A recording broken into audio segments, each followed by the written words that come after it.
fenomena yang terjadi pada saat rambut mengalami perubahan warna menjadi putih atau abu-abu.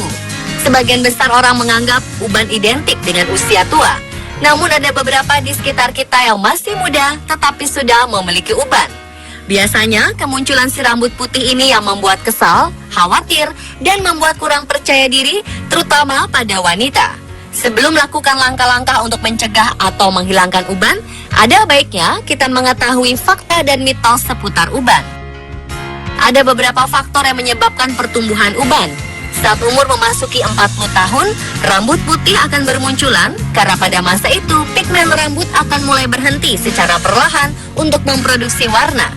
Sedangkan bila rambut putih mulai bermunculan pada usia muda, bahkan 20 tahunan, kemungkinan disebabkan karena faktor genetik ataupun gaya hidup yang tidak sehat.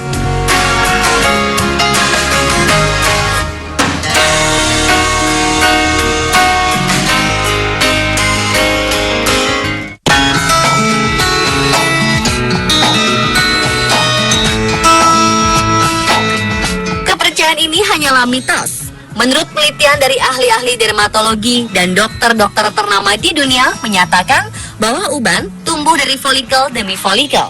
Folikel adalah akar setiap helai rambut dikelilingi oleh sebuah tabung dari jaringan di bawah kulit yang disebut kantung rambut. Bila mencabut sehelai uban, rambut tersebut akan digantikan dengan uban baru dari folikel yang sama. Jumlah folikel tak akan bertambah. Dengan demikian, mencabut uban tidak akan membuat rambut di sekitarnya ikut berubah warna menjadi putih. Juga tak akan membuat jumlah rambut putih bertambah. Kalaupun muncul uban baru, tak akan berselang lama setelah uban lama dicabut. Namun bukan berarti mencabut uban adalah tindakan yang benar. Hal ini dikarenakan mencabut uban dapat merusak kondisi folikel, akar rambut, dan saraf-saraf di kepala. Selain itu, kerusakan folikel akan berdampak pada kesehatan selaput kepala.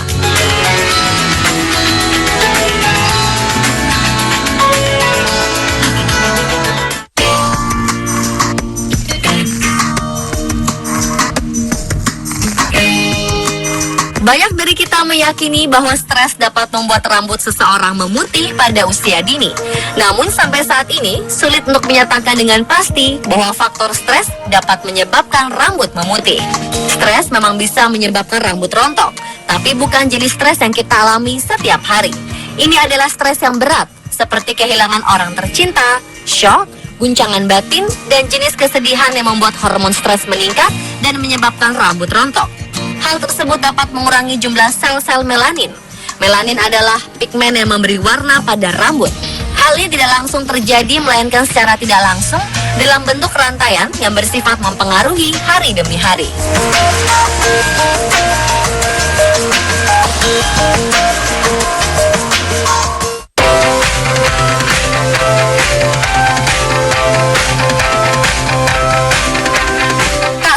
Mampu memprediksi munculnya uban. Begitu pula ahli medis. Cepat atau lambatnya pertumbuhan uban bisa dipicu penyakit kelainan genetik yang disebabkan berbagai faktor.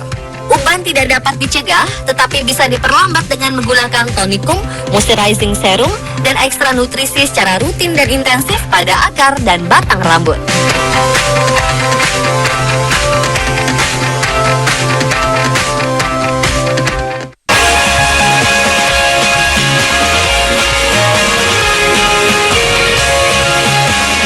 Peroksida, baik dari senyawa hidrogen atau alkalin yang biasa terdapat dalam produk pewarna rambut, hanya akan menyerang permukaan, lapisan kutikula, bagian luar atau korteks, dan bagian dalam atau medula rambut. Walau berpengaruh terhadap elastisitas rambut, peroksida tidak mengganggu kerja produksi melanin. Artinya, pigmen rambut tidak akan bekerja memproduksi zat warna rambut seperti biasa, sampai saatnya yang melemah dan berhenti dengan sendirinya. Begitu juga dengan produk cat rambut lainnya. Sistem kerjanya tidak berhubungan dengan siklus pertumbuhan uban.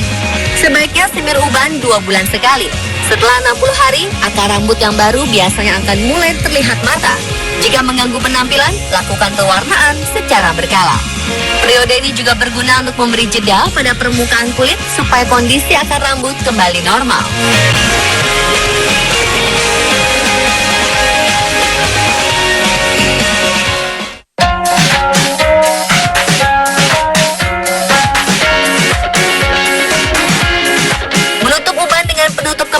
Hanya berfungsi menangkal efek buruk sinar matahari.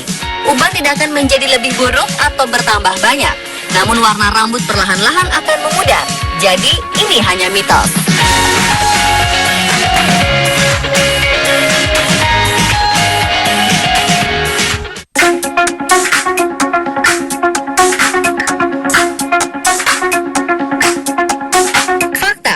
Karena makanan olahan yang mengandung bahan pengawet atau yang dibiarkan dari hasil rekayasa teknologi hormonal bisa mengganggu metabolisme. Hal inilah yang akan mempengaruhi sirkulasi oksigen dan nutrisi ke jaringan kulit kepala. Padahal oksigen dan nutrisi berfungsi menyokong kerja melanin di sel-sel rambut. Sebaiknya banyak-banyak mengkonsumsi vitamin C dan E. Jika tubuh mengalami kekurangan vitamin C dan E, maka rambut Anda akan berubah menjadi uban.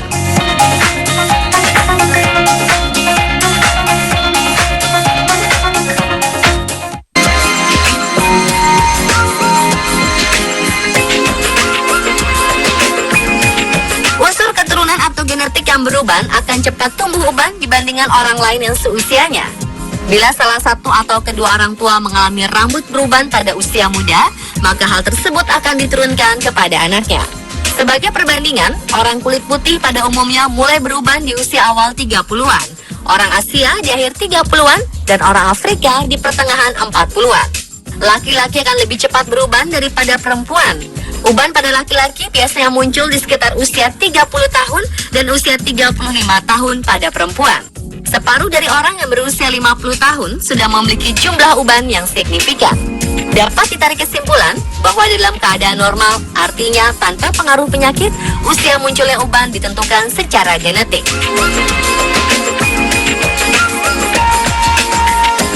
Itulah beberapa mitos dan fakta tentang uban. Semoga bermanfaat dan dapat menambah pengetahuan Anda tentang bagaimana cara merawat rambut serta menyikapi tumbuhnya uban.